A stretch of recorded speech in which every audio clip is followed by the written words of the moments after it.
Hello creators, and welcome to the Kearin Video Vault, where we revisit life-changing content from deep within our video archives.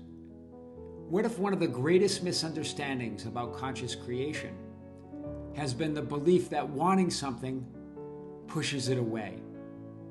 What if the very desire you've been trying to suppress is the very power that creates your reality?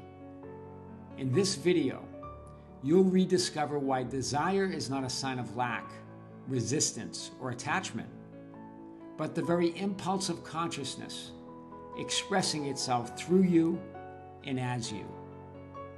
You'll discover why powerful desire overrides doubt, and why the moment you stop fearing your desire, fulfillment becomes your natural experience.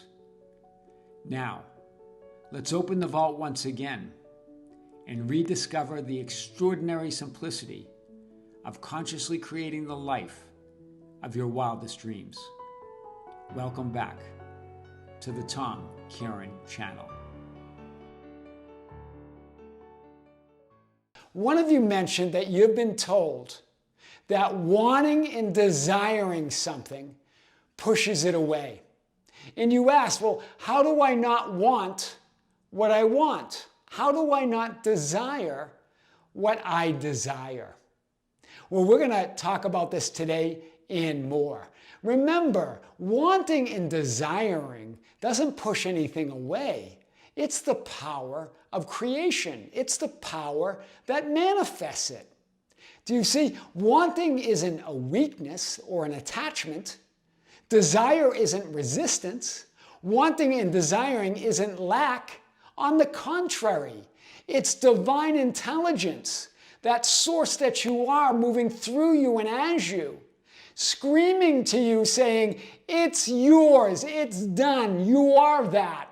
Claim it, announce it, be it. Wow.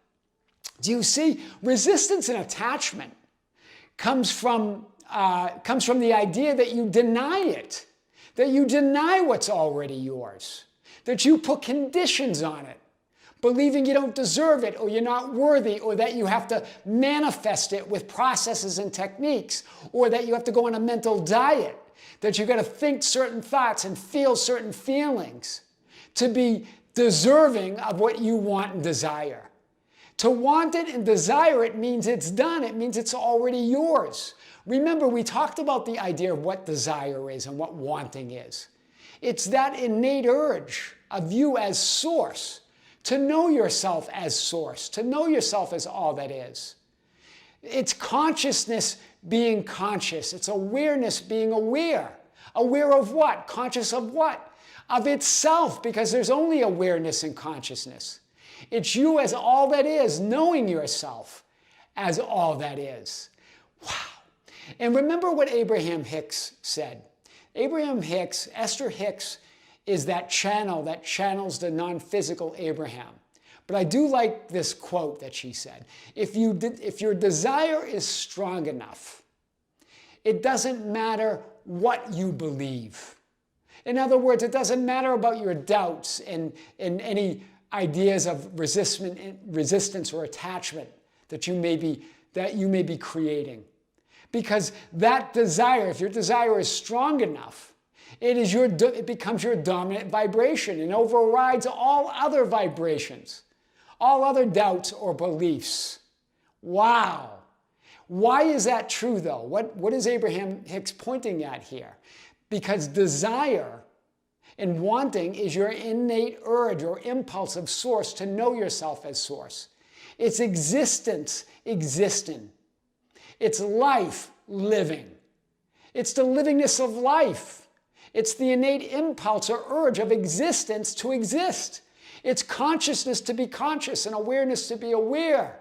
We make up those stories, right? And we're told that, oh, if you desire money, or you want money, or love, or the money in the bank, or the lover in your bed, as Abraham Hicks would say, that those are ego desires. Those are not desires of God. Like world peace is a desire of God, I think one of you said. That's all made up. It's not the desires, the specific desires that are either ego or come from ego or come from God. None of that's all a story. Remember what ego is. It's just a thought of separation. It's just a thought that I am not that person I desire to be. It's a thought of being separate from the God that you are, from the source or the creator that you are. That's all the ego is. So there's no such thing as ego desires or God desires. All desires are of God, of source, because they're all the divine impulse of source or God or consciousness or existence to know itself. So the specific desires are irrelevant, right? Remember, what happens is we translate that desire that we are, that love that we are, that divine intelligence moving through us as love and gratitude, we translate that into things and people and things that we want and desire. It's just translated through that, right? But and put through that filter. And then we create this idea that we need it to be fulfilled. We need it to be complete. That's where we create this idea that it's ego. It's a thought that we're separate from what we want and desire. But that pure desire that you are is a divine impulse. And you can translate that or filter that however way you want to anything that you want and desire. You can have anything. And I say desire it like crazy, but without the conditions, without making it conditional, without needing it to be fulfilled, without needing it to be complete. Your desires want and desire it as an experience of the fulfillment that you are, as a demonstration and experience of the source or the creator that you are. Wow. So wanting and desiring doesn't push it away. It's you that pushes it away by putting conditions on what you want and desire, by denying yourself what you want and desire, by creating that idea of resistance and attachment that comes from denying that it's already yours, that you're already that person that you desire to be.